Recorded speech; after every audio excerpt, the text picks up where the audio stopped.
Welcome to Fantasy Legends, my name's Scott, and today we're discussing Final Fantasy IV's Pixel Remaster that has been announced now for the 8th of September. Before we get into it, please remember to smash that like button and subscribe to the channel if you haven't already.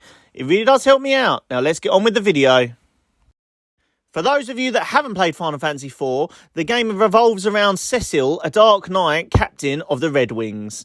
The game obviously revolves around quite an in-depth story, to be fair, for its time, and I really enjoyed the main storyline of the game, especially the race of the Lunarians.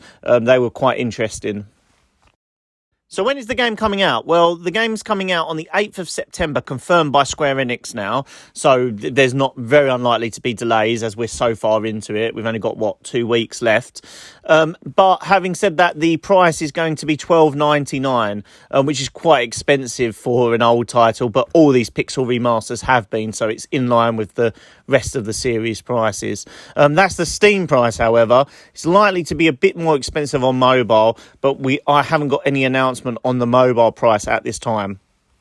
There is a pre-order bonus when you order this on Steam, and that is you get 3 rearranged tracks. The Red Wings, the main theme of Final Fantasy IV, and the Battle 2 theme. Now, one of the best things about the Pixel remaster so far has been the music. The music has been outstanding.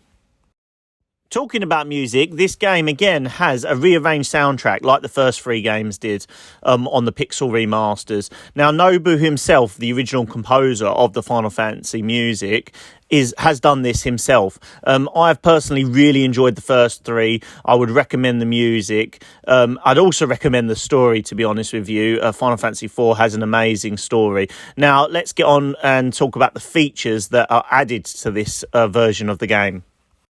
The first feature I'd like to talk about is the auto battle option. This is a great feature in my opinion, as it just makes the grind a lot easier.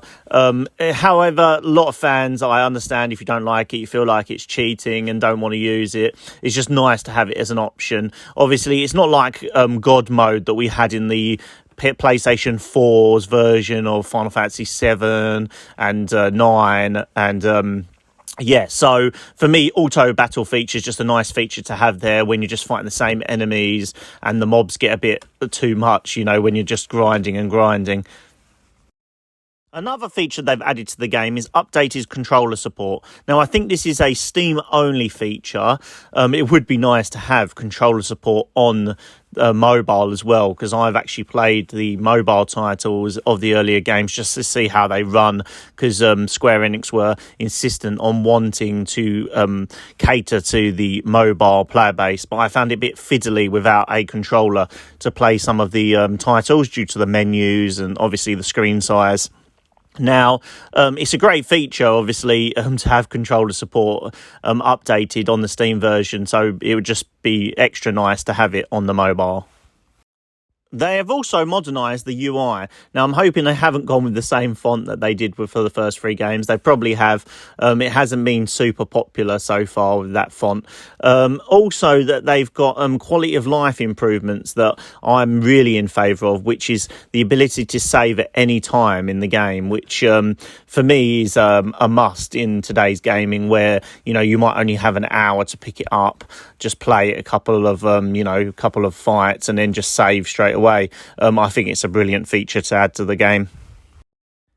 The last 3 features that I have information about is the bestiary, the illustration gallery, and the music player. Now, these were in the first 3 games as well, and they were great additions. The bestiary just for information and lore about the game. I found it quite interesting. And the music player is a must, because, like I said, it's all been redone by Nobu, and it's just brilliant to hear. So that's all the information I have on the Final Fantasy IV Pixel Remaster. Now, hopefully I'll get more information on 5 and 6 soon, as there's no further information on those, but they will be coming. Also, I'll update you if there's any more information and news on the title. Please let me know if you're going to play it in the comments down below. Please remember to like and subscribe to the channel if you haven't already. Thank you for listening.